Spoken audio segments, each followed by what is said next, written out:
programang ito ay rated SPG. Striktong patnubay at gabay ng magulang ang kailangan. Maaaring may masiselang tema, lengguwahe, karahasan, sexual, horror o droga na hindi angkop sa mga bata.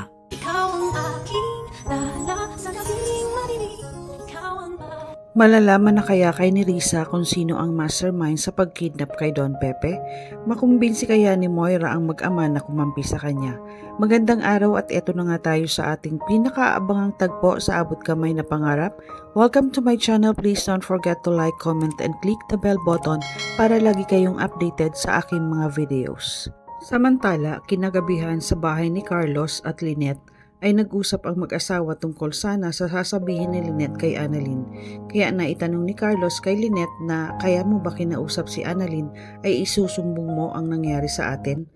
Tumingin si Lynette kay Carlos at sinabi na hindi ako magsusumbong kay Annalyn. Nagtatanong lang siya sa akin kung ano ang sinabi mo ay yun din naman ang sasabihin ko sa kanya. Sinuyo ni Carlos si Lynette kaya nilapitan niya ito para humingi ng pasensya. Inamin niya na kasalanan niya ang nangyari dahil nagpadala siya sa init ng ulo niya at selos na din kay RJ. Pinakiusapan ni Carlos si Lynette na sana kung magkaroon man ulit sila ng hindi pagkakaunawaan, sana ay hindi niya na ipaalam kay Annalyn kasi alam mo naman na gusto kong magkaayos kami at pag bumalik siya dito ay wala na tayong problema. Napaisip naman si Lynette sa sinabi ni Carlos at tumango lang siya. At para makabawi si Carlos kay Lynette sa ginawa sa kanya, sinabi nito na may sorpresa siya para sa kanya habang nakikinig lang si Lynette. Maya-maya ay may kinuha si Carlos sa drawer at ibinigay niya kay Lynette. Nagulat si Lynette kung bakit nasa kanya ang passport niya. Ngumiti lang si Carlos at nang basahin niya ito ay bisa papuntang Japan. Ipinagtaka ito ni Lynette. Sabi ni Carlos na sasama ka sa Japan para makapag-banding kayo ng anak mo. Ikinatuwa ito ni Lynette at pinasalamatan niya si Carlos at sigurado siya na matutuwa si Annalyn.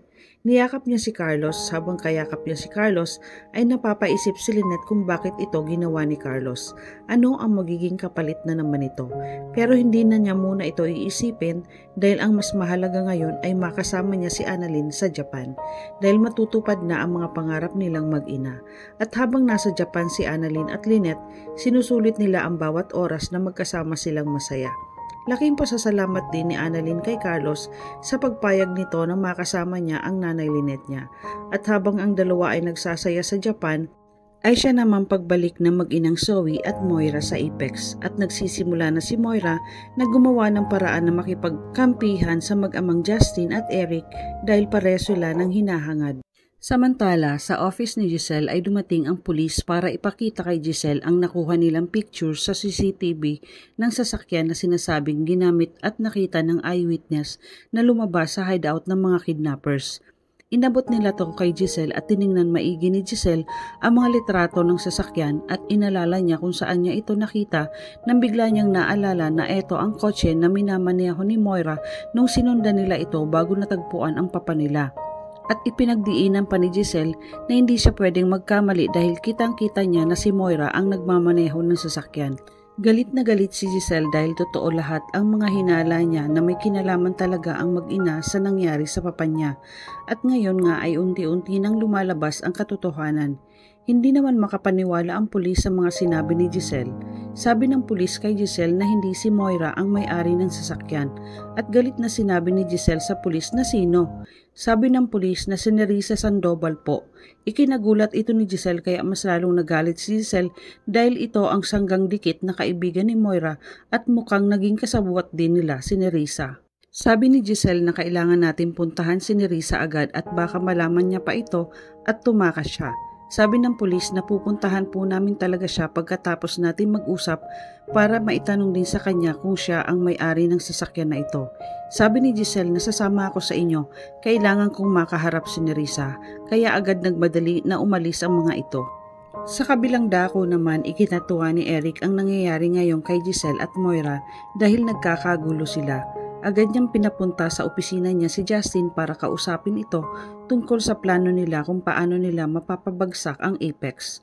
Sabi ni Eric kay Justin na ito na ang tamang pagkakataon na gawin natin ang plano natin habang nagkakagulo sila dahil kay Moira. Natuwa naman si Justin dahil sa wakas ay sisimulan na nila ang planong pabagsakin ang Apex at si Giselle.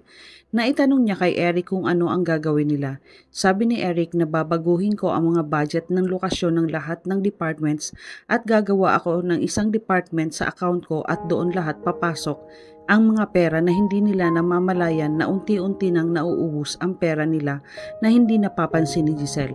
At makakaganti na tayo sa kanila sa lahat ng ginawa nila sa ating dalawa. Natuwa naman si Justin sa mga plano ni Eric at mukhang umaayon sa kanila ang panahon para makaganti kay Giselle dahil habang sila ay nagkakagulo kay Moira, tayo naman ay kumikilos sa pagbagsak ng Apex at ni Giselle.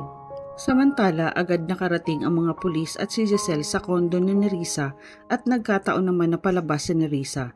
Ikinagulat ni Nerissa nang makita niya si Giselle na may mga kasamang pulis kaya natakot itong si Nerissa.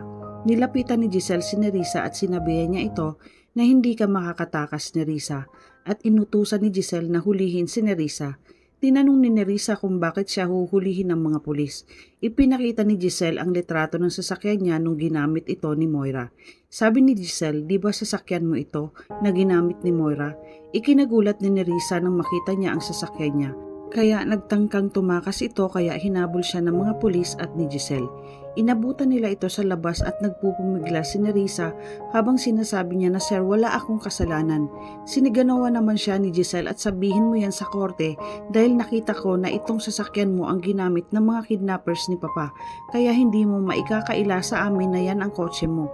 Kaya takot na umiiyak si Nerissa na sinasabi kay Giselle na hindi ako yun. Wala akong alam sa nangyari sa papa mo. Ginamit lang nila ang kotse ko nung kinidnap si Sir Pepe. Ikinagulat ni Giselle ang sinabi ni Nerissa. Kaya tinanong ito ni Giselle kung sino ang gumamit ng sasakyan mo nung kinidnap si Papa. Hindi makasagot si Nerissa dahil malilintikan siya kay Moira kapag sinabi niya ang totoo. Kaya itinanggi ni Nerissa na may alam siya at kailangan niya munang makausap si Moira. Ikinagalit naman ito ni Giselle at pinagtatakpan mo pa talaga si Moira? Sige, dalhin nyo na yan sa presinto at doon mo ipaliwanag ang lahat.